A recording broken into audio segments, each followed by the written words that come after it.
Bapa kami yang ada di surga, kami berterima kasih Tuhan, kami boleh dipanggil, dipilih menjadi orang Kristen, pengikut Kristus. Ajari kami Tuhan untuk senantiasa menyadari identitas kami di hadapan Tuhan. Kami dilahirbarukan oleh Allah sendiri, dan kami sudah dipilih sejak sebelum dunia dijadikan untuk tak bercacat, untuk hidup kudus di hadapan Tuhan.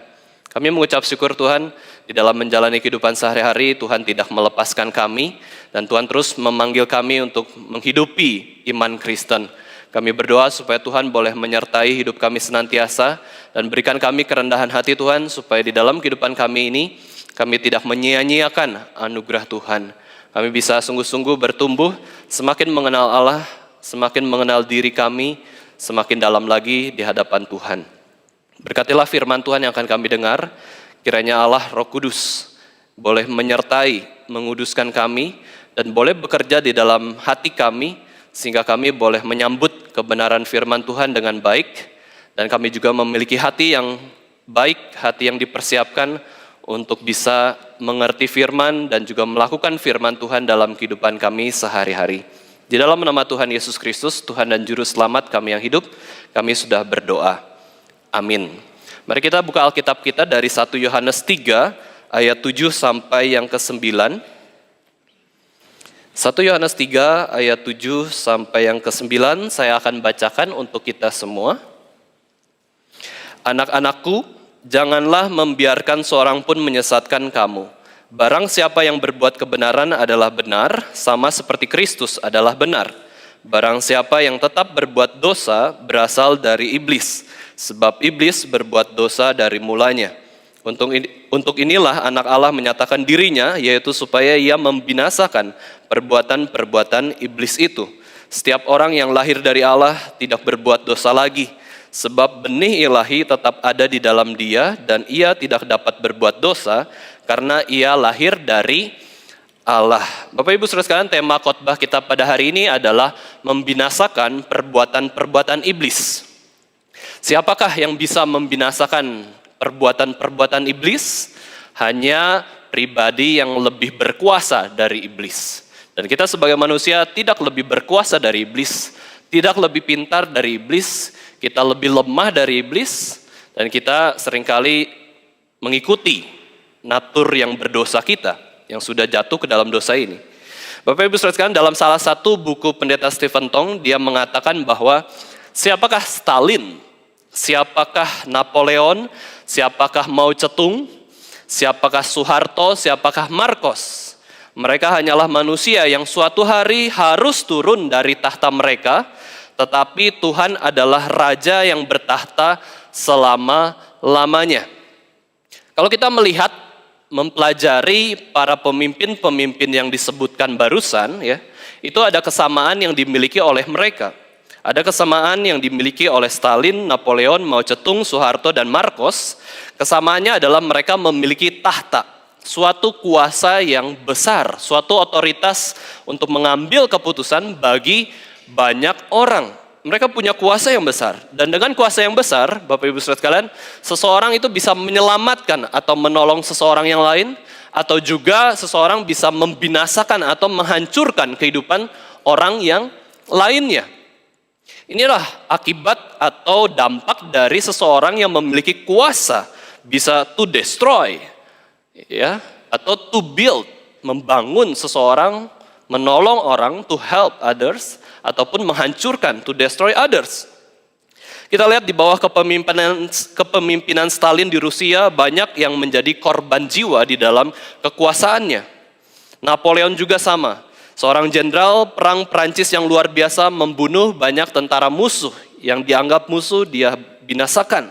Mao Zedong juga sama, ya, menewaskan puluhan juta orang Tionghoa yang melawannya. Dan di Indonesia juga pada Orde Baru itu, ya, di bawah kepemimpinan Soeharto banyak korban jiwa. Sampai ada istilah zaman dulu itu adalah Petrus, ya, penembak misterius. Seseorang yang dianggap musuh, yang dianggap kriminal, yang jahat, ya, yang banyak tato, itu dianggap pada waktu itu, ya, ditembak di tengah jalan, mati dibiarkan begitu saja. Kemudian dikasih uang 10.000 untuk pemakaman. Wah, zaman itu, zaman Soeharto banyak sekali ya pembunuhan dan banyak orang juga mati, bahkan dipenjara. Karena apa? Kuasa. Di bawah kepemimpinan Marcos juga ya, Filipina banyak orang yang mati di bawah kepemimpinannya. Mereka menghancurkan, membinasakan orang-orang yang bagi mereka musuh. Bagi mereka tidak sesuai dengan kriteria mereka, mereka bisa saja membinasakannya. Tetapi juga bisa menolong orang yang sesuai dengan kriteria mereka.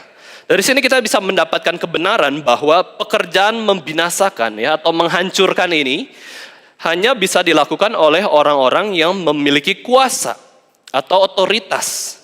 Otoritas yang dimiliki seseorang itu bisa menghancurkan sesamanya. Bapak Ibu sekalian, kita tahu bahwa Allah lah pemimpin yang paling berkuasa di alam semesta, bukan manusia. Allah itu adalah Allah yang maha kuasa dan memiliki kuasa untuk membinasakan perbuatan dosa dan juga bahkan perbuatan-perbuatan iblis. Yesus datang ke dunia ini untuk membinasakan perbuatan-perbuatan iblis. Yesus datang kedua kalinya suatu hari nanti ya, menyelesaikan dunia ini, memulai kehidupan yang kekal. Itu juga untuk apa? Membinasakan perbuatan-perbuatan iblis. Karena Yesus adalah Tuhan. Dia adalah juru selamat kita.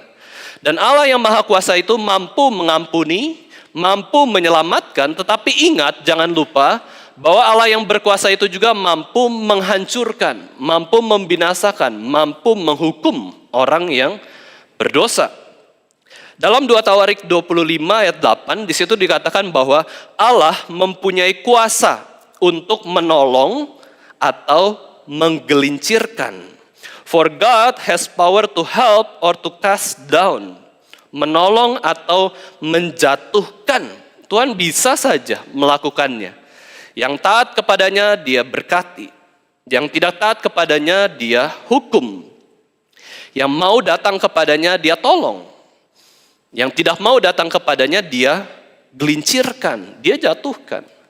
Tetapi bagi umat yang percaya, Bapak Ibu Saudara sekalian, Tuhan itu ketika merendahkan kita, merendahkan kesombongan kita ya, merendahkan diri kita yang sombong itu dalam rangka supaya kita bisa bertobat, supaya kita semakin dekat kembali kepada Allah. Itu adalah perbuatan baik juga ya, yang diberikan oleh Tuhan kepada kita.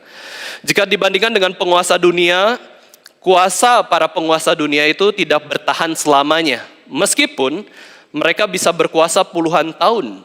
Kita lihat juga di dalam sejarah bangsa Israel, raja-raja jahat itu diberikan umur yang panjang juga oleh Tuhan. Memerintah 40 tahun dan kesimpulannya adalah mereka melakukan apa yang jahat di mata Tuhan. Hidupnya panjang. Raja-raja yang baik juga ada, mereka melakukan apa yang benar di mata Tuhan, tapi ada yang hidupnya pendek, ada yang hidupnya panjang juga. Itu di dalam kedaulatan Tuhan. Suatu hari para pemimpin-pemimpin dunia ini akan mati dan turun tahta juga. Tetapi Allah yang kita sembah itu tidak akan pernah turun tahta. Dia terus memberikan penyertaan kekuasaannya dan menjalankan pemerintahannya itu di dalam kehidupan kita. Nah, kita harus menyadari kuasa Allah yang begitu besar ini dan begitu kekal ini. Dia senantiasa memerintah seluruh dunia ini sampai kepada kekekalan. Nah, Bapak Ibu Saudara sekalian, sebagai orang Kristen yang mengerti bahwa hidup kita ini sudah ditebus oleh darah Yesus, yang sudah kita ini masuk ke dalam bagian anggota keluarga Allah, yang sudah memasuki dalam pemerintahan Allah sendiri, kita harus sadar bahwa kita punya tugas, yaitu bukan berdiam diri menikmati keselamatan lalu tidak kerja apa-apa, melainkan tugas kita adalah menaati firman Tuhan. Atau menaati firman Tuhan ini sinonimnya adalah kita membinasakan segala perbuatan-perbuatan iblis. Perbuatan iblis itu apa, Bapak Ibu Saudara sekalian? Menggoda orang untuk melakukan dosa. Setan artinya adalah melawan Allah, musuhnya Allah. Kita berusaha untuk supaya tidak ada semakin banyak dosa di dalam dunia ini. Entah dengan penginjilan, entah dengan ibadah, entah tentang dengan berbuat baik dan lain-lain. Kita berusaha itu semua supaya kerajaan Tuhan datang dan supaya kita bisa terus menjalankan firman Tuhan dan banyak orang terlepas dari jerat iblis. Itulah tugas kita yang akan kita terus lakukan di dalam pengenalan kita akan Kristus. Di dalam perjalanan kita bersama dengan Kristus yaitu apa? Taat kepada firman Tuhan. Yaitu apa? Membinasakan perbuatan dosa maupun perbuatan-perbuatan iblis. Nah, pertanyaannya adalah bagaimana kita membinasakan perbuatan dosa? Bagaimana kita membinasakan perbuatan iblis? Kata kuncinya adalah dengan kuasa. Harus dengan kuasa. Kalau kita tidak punya kuasa Tuhan, kalau kita tidak meminta anugerah dari Tuhan supaya kita berusaha ya sekuat tenaga untuk taat firman Tuhan, ya kita akan gagal terus. Ingat bahwa kita itu sudah masuk ke dalam tahap pengudusan, di mana tahap pengudusan ini ketika kita mau taat firman Tuhan, kita membutuhkan dua aspek, yaitu 100% anugerah Allah dan juga 100% usaha manusia. Siapa yang mampu supaya kita bisa berusaha lebih baik? Siapa yang mampu memberikan kuasa itu, pertolongan itu supaya kita berusaha melakukan firman Tuhan? Hanya Tuhan ya. Kita butuh kuasa yang dari Tuhan sendiri, dan ini adalah perjuangan yang panjang dan sulit dalam kehidupan kita, yaitu mengikis setiap perbuatan-perbuatan dosa. Kita menyangkal diri kita memikul salib, kemudian kita juga mengajak orang-orang lain percaya kepada Kristus dan juga melakukan perbuatan baik.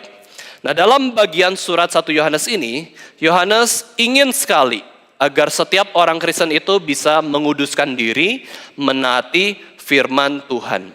Di dalam ayat 7 dia katakan, anak-anakku, janganlah membiarkan seorang pun menyesatkan kamu. Barang siapa yang berbuat kebenaran adalah benar sama seperti Kristus adalah benar. Kenapa Yohanes memberikan nasihat ini? Karena memang di jemaat yang dilayani oleh Rasul Yohanes, ada sebagian jemaat yang anggap diri benar pada ajaran mereka sendiri, tetapi sebenarnya itu bertentangan dengan firman Tuhan. Sebenarnya itu melenceng dari iman Kristen. Itu adalah kesesatan. Ada yang anggap diri benar, tetapi sebenarnya mereka adalah pengajar-pengajar sesat. Dan kita tahu bahwa di dalam surat 1 Yohanes ini, Yohanes menjelaskan bahwa antikristus itu bukan yang ada di luar kekristenan ataupun di luar gereja.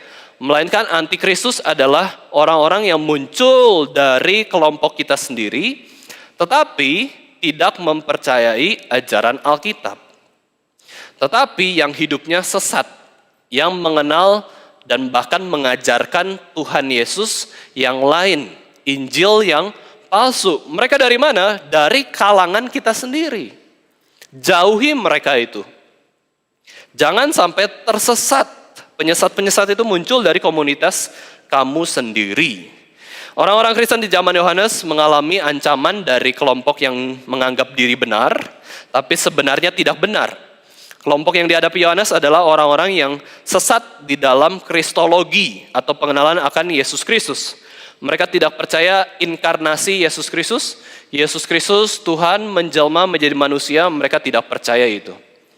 Lalu bagaimana dengan Yesus yang sebagai manusia hidup selama 33,5 tahun? Mereka katakan itu bukan manusia, tetapi roh yang seperti manusia. Ya, bukan sepenuhnya manusia. Nah, ini ajaran yang sesat. Tidak mengakui kemanusiaan Yesus, sesat. Tidak mengakui ketuhanan Yesus Kristus juga adalah sesat.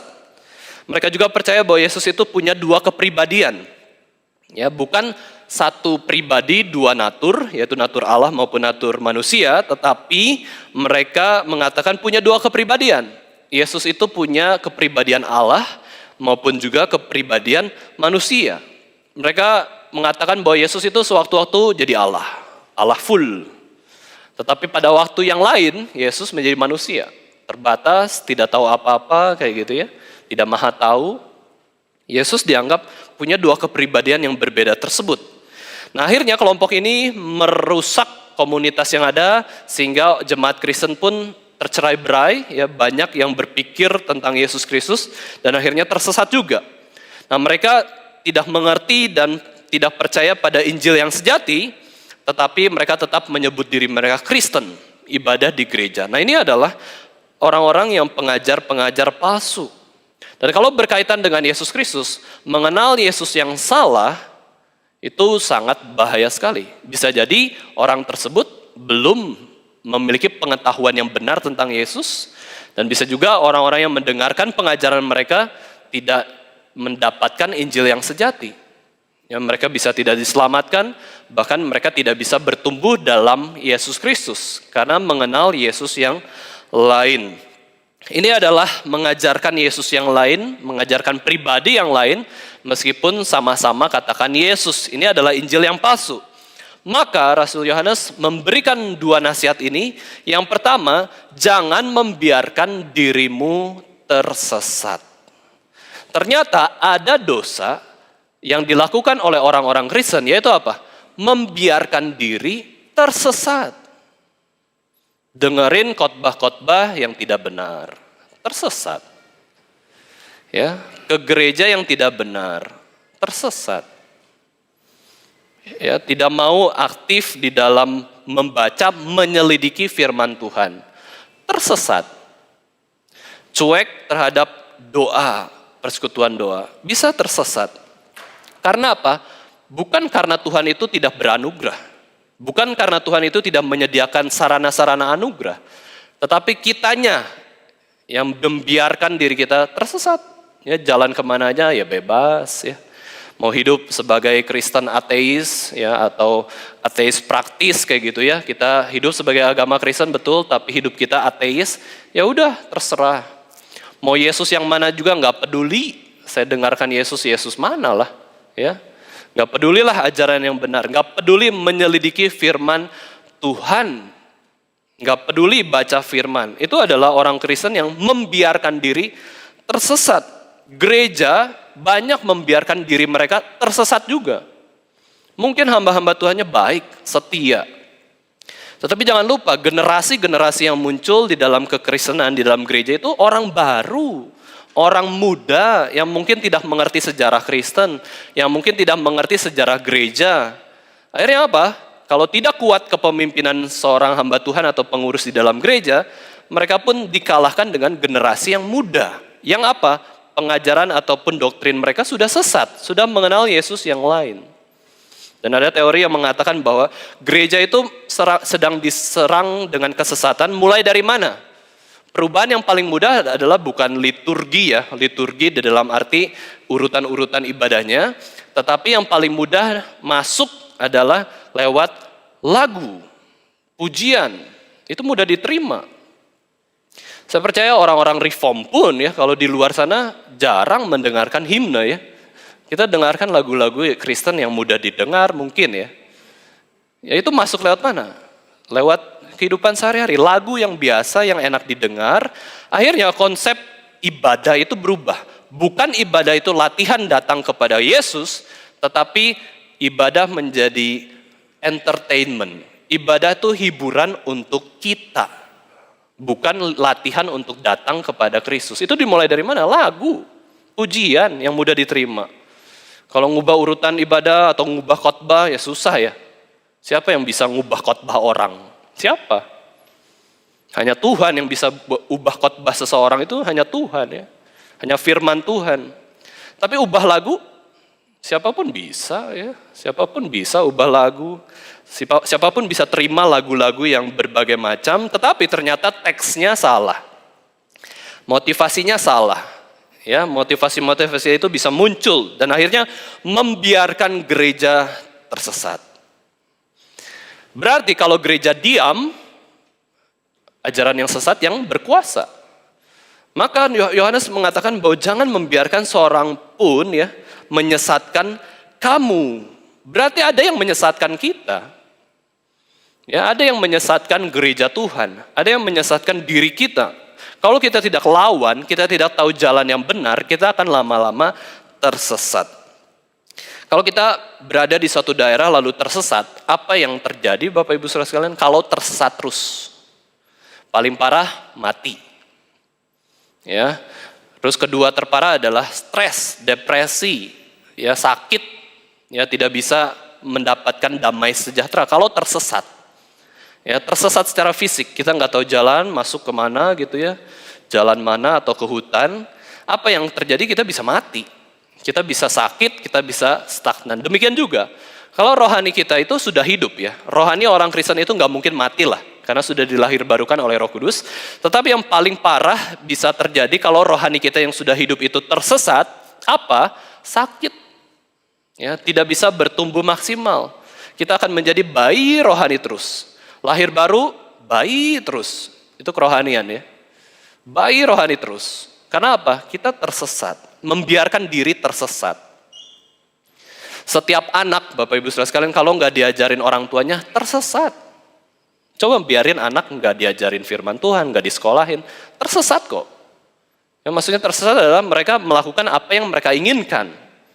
Ya, main terus, nonton terus, ya, tidur terus, semua yang diinginkan akan dilakukan. Kalau memang tidak ada yang mengarahkan mereka, anak-anak, itu kerohanian anak-anak.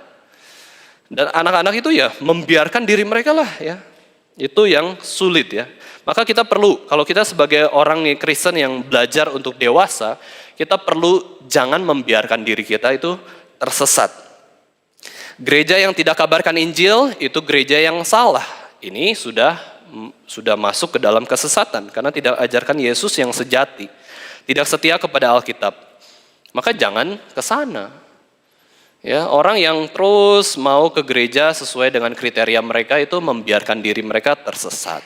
Maka kita perlu panggil, kita mau membina diri kita itu di dalam komunitas yang sehat, bukan yang sesat.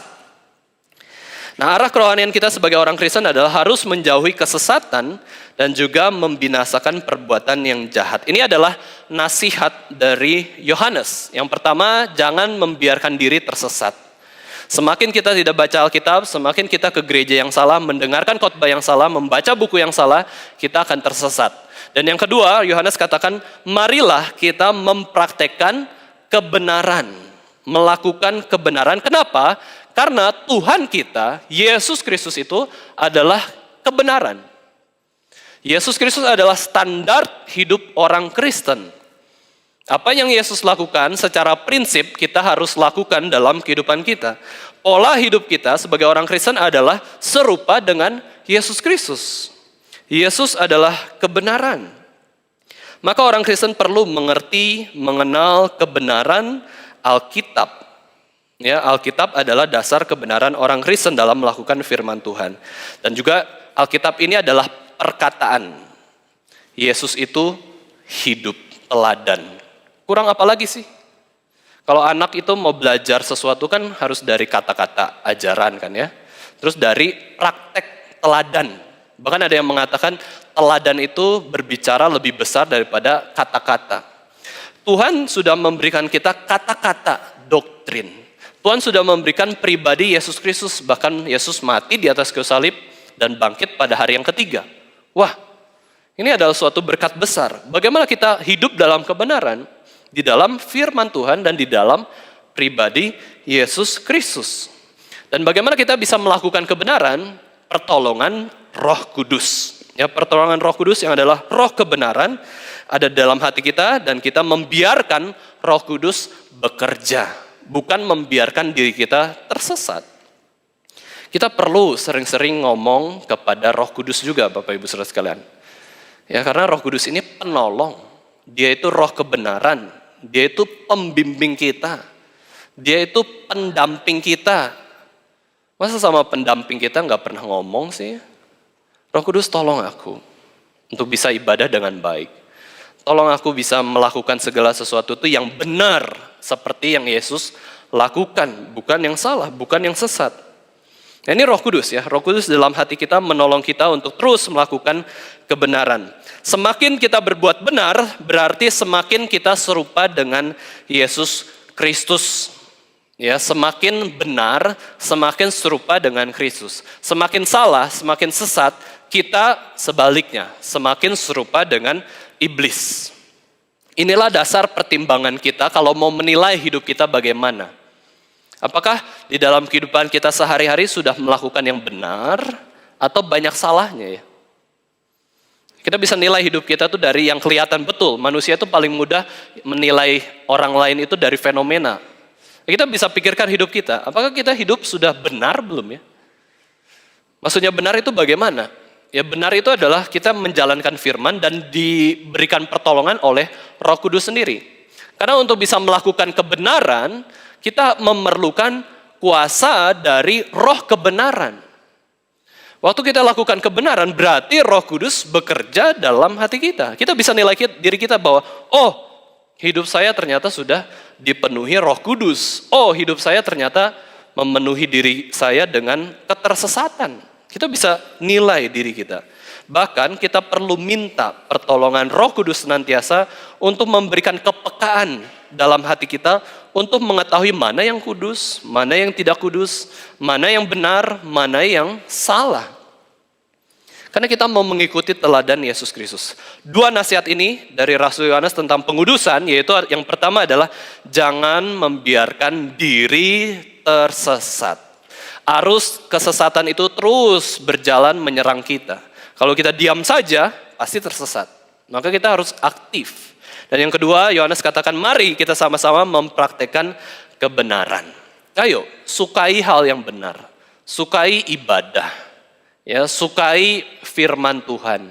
Selidiki firman Tuhan. Roh Kudus sudah ada dalam diri kita. Kita mampu dibimbing oleh Roh Kudus. Ya, kita dikuatkan oleh Roh Kudus untuk mengerti firman Tuhan.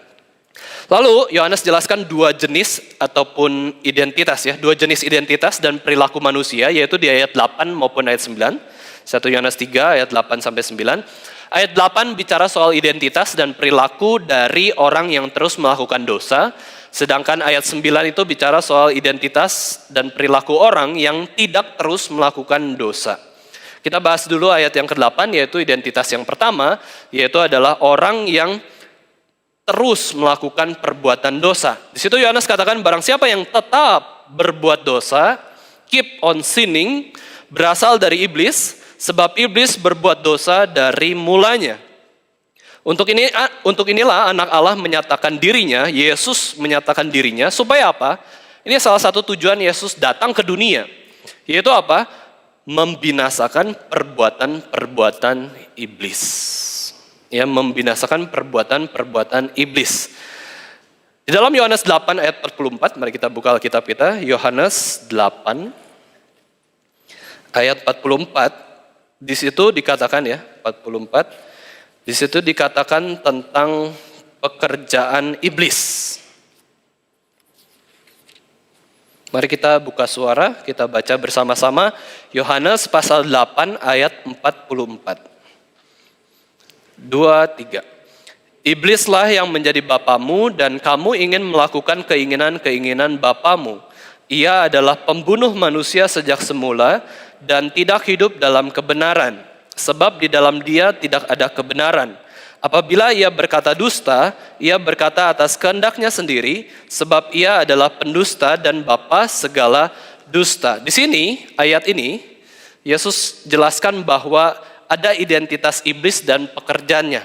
Iblis itu adalah pembunuh manusia.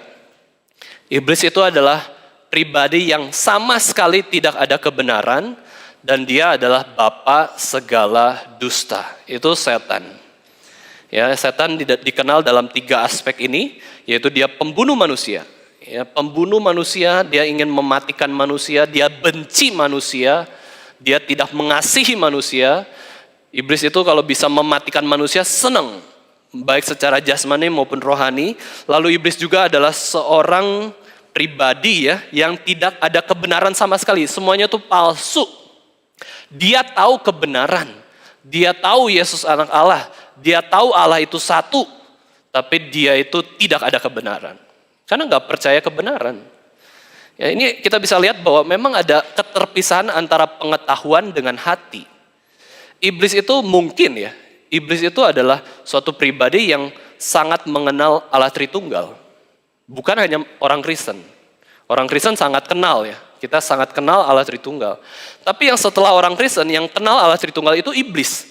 Dan iblis bagaimana dia menunjukkan dirinya tidak ada kebenaran, yaitu membuat orang lain sampai tidak mengenal Allah Tritunggal. Berarti orang lain itu lebih iblis dari iblis. Lebih setan dari setan. Itulah kepribadian setan, melawan Allah. Dia membuat orang lain itu melawan Allah, melebihi dirinya sendiri, bayangkan ya. Iblis tahu kok Allah itu satu. Iblis tahu kok Yesus itu anak Allah. Iblis tahu Yesus itu akan datang kedua kalinya. Tetapi banyak orang tidak mengenal Yesus. Banyak tidak mengakui Yesus anak Allah. Banyak yang tidak tahu siapakah Allah itu juga. Berarti orang tersebut sudah tersesat, semakin tersesat. Ya, orang yang non-Kristen itu tersesat, semakin tersesat karena apa? Pekerjaan iblis. Dan orang yang tetap berbuat dosa itu adalah pengikut iblis. Iblis adalah yang sulung dari segala perbuatan dosa. Iblis itu paling pertama. Sedangkan Yesus adalah yang sulung dalam melakukan hal yang benar. Iblis, setan adalah yang sulung dalam melakukan perbuatan dosa. Pertanyaannya, kita mau ikut yang mana? Yang sulung yang melakukan yang benar, yaitu Yesus, atau yang sulung yang melakukan yang dosa, yaitu setan atau iblis. Lalu dijelaskan dalam Yohanes 10 ayat 10 dikatakan, pencuri datang hanya untuk mencuri dan membunuh dan membinasakan. Tetapi Yesus, aku datang supaya mereka mempunyai hidup dan mempunyai dalam segala kelimpahan. Implikasinya Bapak Ibu Saudara sekalian, pencuri ya, pekerjaan pencuri itu adalah pekerjaan yang terus penuh dengan kebohongan. Seorang yang mencuri, dia tidak pernah mengaku bahwa dia pencurinya kepada banyak orang. Berarti dia berbohong terus. Kenapa iblis disebut sebagai pencuri? Karena memang dia berbohong terus kok. Dia mencuri kebenaran Allah, ya dia menipu banyak orang. Dan inilah tujuan kenapa pencuri itu datang. Iblis itu datang ya di dalam dunia ini, yaitu membuat orang meninggalkan Tuhan. Tetapi Yesus datang, Bapak Ibu Saudara sekalian, Yesus datang itu untuk memberikan hidup, bahkan hidup yang berkelimpahan. Seorang teolog menjelaskan bahwa kata Yunani dari pencuri ya di dalam Yohanes 10 ayat 10 ini itu seperti kiasan yang kata yang sama yang dipakai pada guru palsu. Kata pencuri ini senada dengan istilah guru palsu. Jadi kita bisa katakan bahwa guru palsu ya, pengajar-pengajar palsu, pengajar sesat, pekabar Injil yang lain, Injil yang palsu, itu berarti dia adalah pencuri kebenaran. Dia menutupi kebenaran, dia menghilangkan kebenaran yang seharusnya diterima oleh banyak orang. Dia mengajarkan doktrin keselamatan yang melenceng, dia mengajarkan Yesus yang lain, dia mengajarkan jalan keselamatan itu di luar Yesus Kristus masih bisa ya. Dan lain itu adalah mereka sedang mencuri jiwa-jiwa yang bisa untuk bertumbuh mengenal Tuhan. Ini adalah suatu hal yang mengerikan ya. Ada orang yang memang akhirnya bertugas untuk menghancurkan, membinasakan. Mereka punya visi demikian. Mereka punya misi demikian, menghancurkan gereja. Dan Yohanes katakan itu bukan dari luar. Yang dari luar itu sudah pasti kok. Ya kita bisa siap, ada ancang-ancangnya. Namanya juga serangan musuh dari luar. Tetapi ini adalah dari dalam sendiri. Ya dari dalam sendiri, serangan dari dalam. Ini adalah kenapa Allah Anak yaitu Yesus Kristus muncul supaya dia membinasakan perbuatan-perbuatan iblis. Ya, perbuatan iblis itu apa bentuknya? Jelas ya, kita tahu yaitu perbuatan dosa, melawan Allah, tidak memuliakan Allah, melakukan dosa yang besar, yang kecil, apapun itu yang tidak tepat sesuai dengan target Allah. Ya, Yesus datang untuk membinasakan perbuatan iblis, berarti Bapak Ibu Saudara sekalian, sebenarnya Yesus datang memang betul untuk memberikan kita hidup yang kekal, hidup yang berkelimpahan, hidup yang bebas dari penderitaan atau hukuman akan dosa ya. Tuhan Yesus itu memberikan kelimpahan rohani. Nah inilah kuasa Allah yang diberikan oleh Yesus Kristus sendiri. Dan kalau kita lihat sejak kapankah Yesus ini punya rencana untuk membinasakan perbuatan-perbuatan iblis?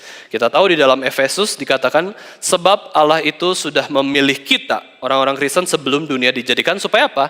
Supaya kudus dan tak bercacat di hadapan Allah. Berarti Yesus sendiri sudah merencanakan bahwa di dalam sejak kekekalan, dia akan menghancurkan perbuatan-perbuatan iblis.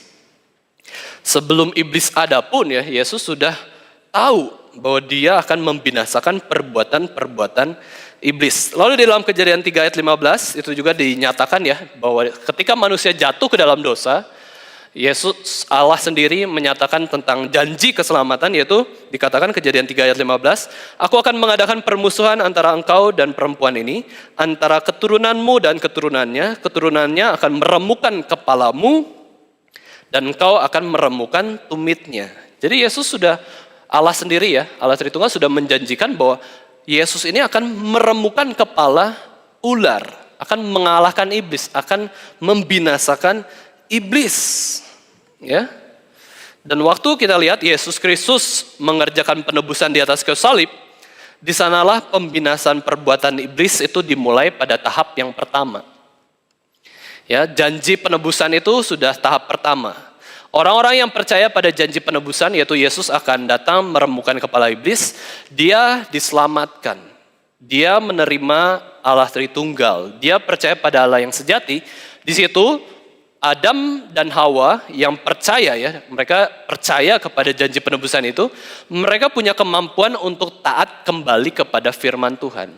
Tadinya mereka jatuh ke dalam dosa terus. Sebelum manusia itu percaya kepada janji keselamatan di dalam Yesus Kristus, ataupun pengorbanan Yesus Kristus di atas kayu salib, mereka itu melakukan apa? Perbuatan-perbuatan iblis terus, sebelum mereka percaya. Maka tahap pertama Yesus menghancurkan perbuatan-perbuatan iblis adalah ketika janji penebusan itu diberikan dan juga penggenapan Yesus Kristus mati di atas kayu salib dilakukan oleh Yesus Kristus. Nah, disitulah orang-orang yang percaya kepada Yesus Kristus, kita mampu melakukan hal yang benar. Kita mampu.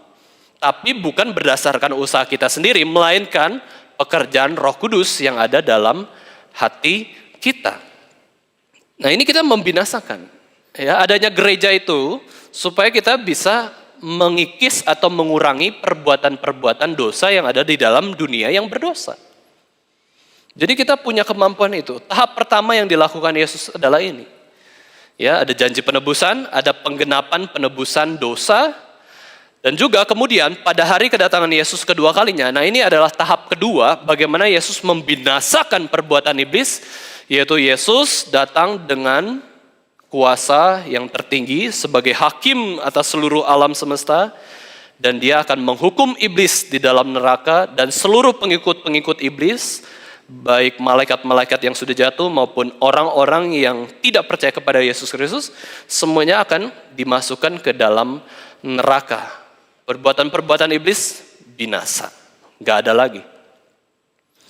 Mereka itu sebagai hukuman, ya, narapidana, terdakwa. Mereka tidak bisa mengerjakan lagi perbuatan-perbuatan dosa.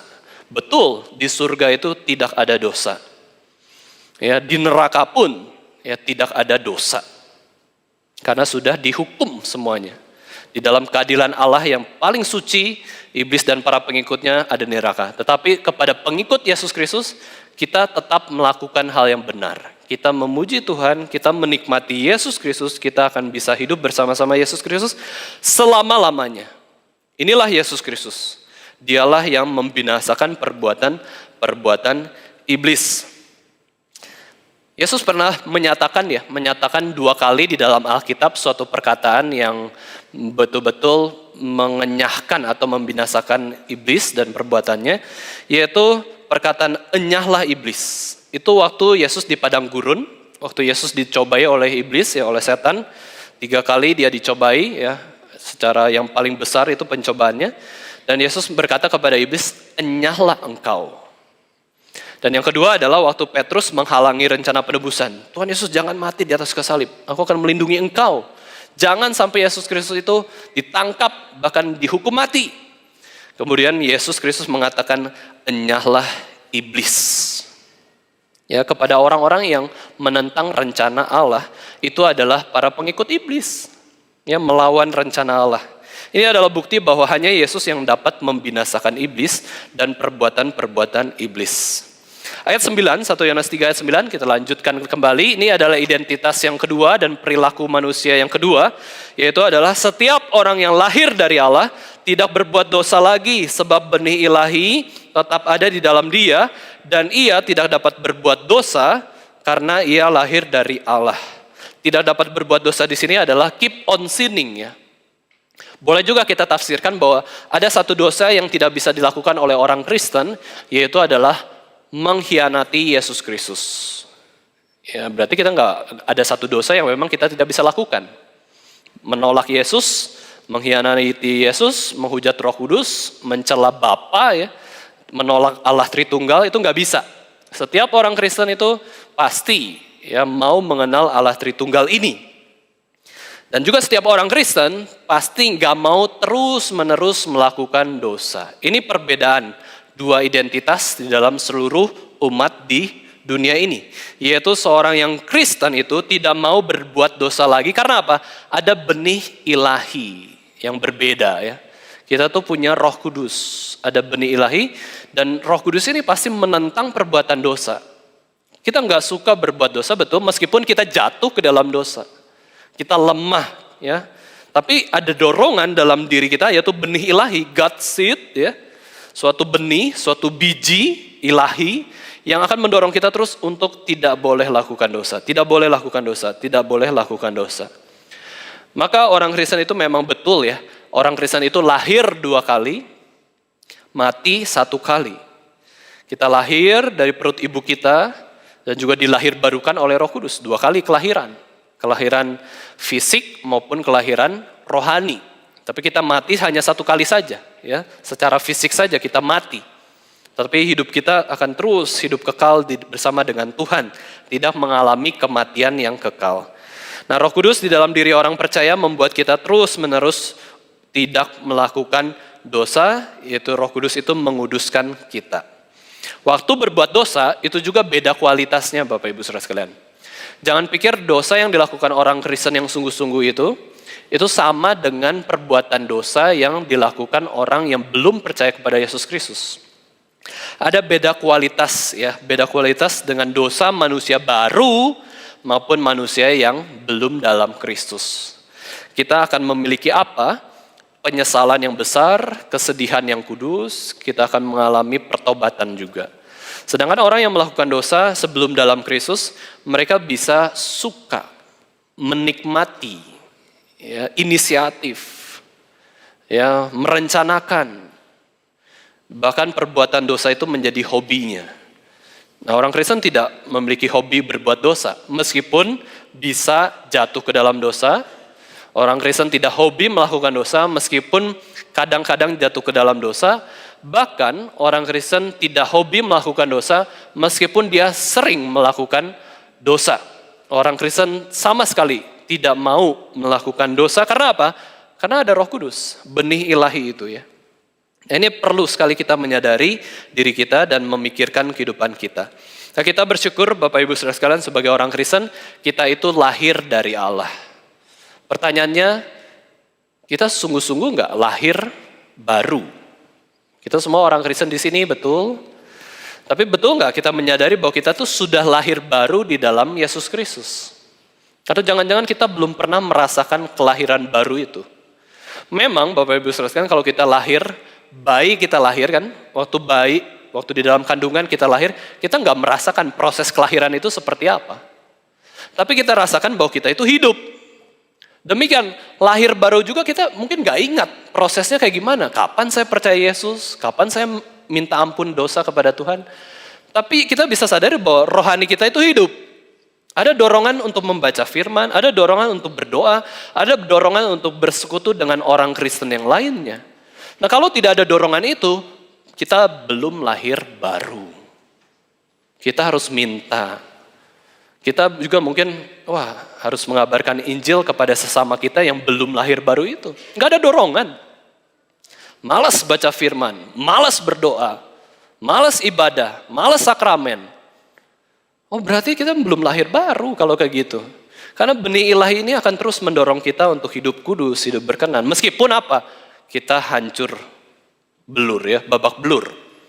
Ya mungkin kita jatuh ke dalam dosa itu, tapi ada dorongan terus. Ya seperti Daud. Daud sudah melakukan dosa pembunuhan. Daud sudah melakukan dosa ketidaksetiaan kepada bawahannya sendiri ya, yaitu Uria kan. Daud juga sudah berzina dengan Batsheba. Dosanya banyak, besar. Tetapi dia punya hati yang terus benih ilahi itu muncul. Sampai dia dikatakan pun Tuhan tidak segan mengatakan kepada Daud itu, Daud adalah the man after God's own heart. Orang yang selalu mengejar hatiku. Nah, pertanyaan Bapak Ibu Saudara sekalian, kita orang Kristen sudah berapa lama? Apakah senantiasa kita mengejar hati Tuhan?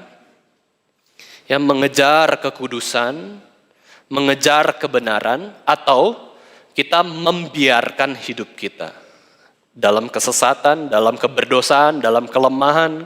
Kita nggak ada kuasa untuk bisa bertobat. Kita butuh minta kuasa tersebut dari Tuhan sendiri.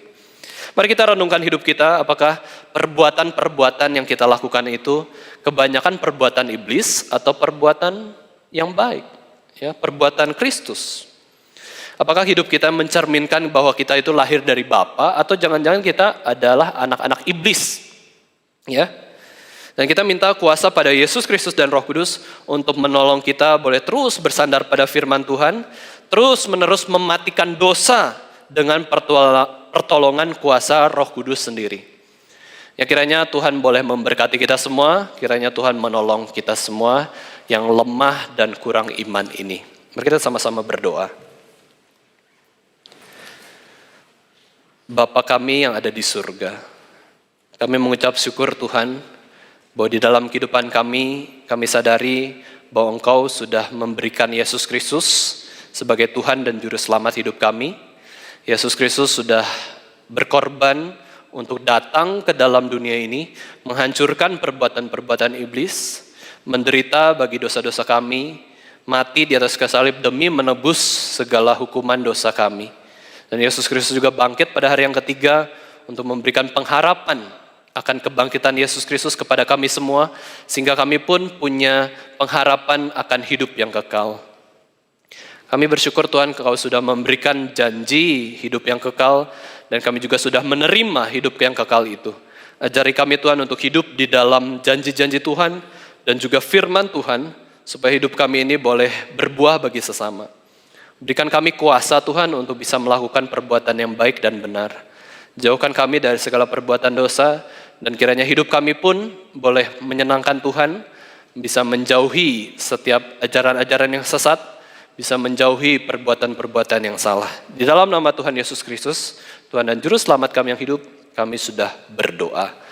Amin.